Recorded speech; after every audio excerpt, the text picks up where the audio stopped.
রাজনীতিবিদ হয়তো রাজনীতি নিয়ে বেশি কথা বলে, মেইন স্ট্রিমে এসে আপনাদের সামনে ক্যামেরার সামনে দুটো স্লোগান দেয়, কিন্তু আমার দেশের এবং পৃথিবীতে যত মানুষ আছেন প্রতিটি মানুষ রাজনীতির মধ্যেই অবস্থান করেন, সেটা আপনি কনসিয়াসলি হোক সাবকনসিয়াসলি হোক। এখন হয়তো আমি যে নির্বাচনে লড়ছি সেটা আলাদাভাবে আপনারা অবজার্ভ করছেন, আর নির্বাচনে যখন লড়তে এসেছি জেতার উদ্দেশ্য নিয়ে এসেছি, কারণ আমি যদি না জিততে পারি তাহলে সেই অ্যাডমিনিস্ট্রেটিভ ক্ষমতা যেখানে আমি দেশকে বদলাতে পারবো সেটা তো আমি অর্জন করতে পারবো না। তাই আমার প্রধান লক্ষ্য সেটাই।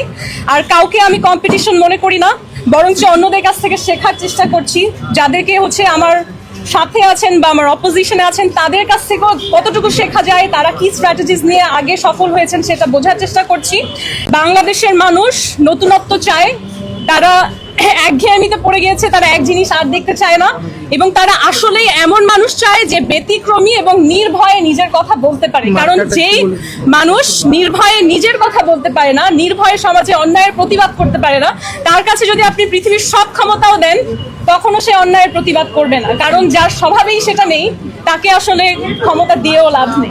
তো আমার প্রধান উদ্দেশ্য হচ্ছে এটাই, দেশের জন্য কাজ করব, যদি জিতে যাই আলহামদুলিল্লাহ, কিন্তু আমার এই প্রত্যয়টা স্থায়ী হবে ইনশাআল্লাহ। আজকের দিনটা সত্যি বলতে আমার চোখে পানি চলে আসছে।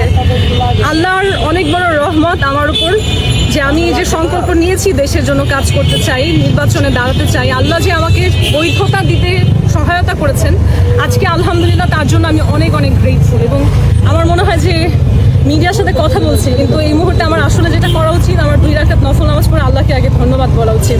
তো আমার মনে হয় আমরা অন্য কোনো দিকে ফোকাস না করি, আজকের এই সময়টা অন্তত আমাকে আমার এই মুহূর্তটা আসলে অনুভব করতে পেরেছি।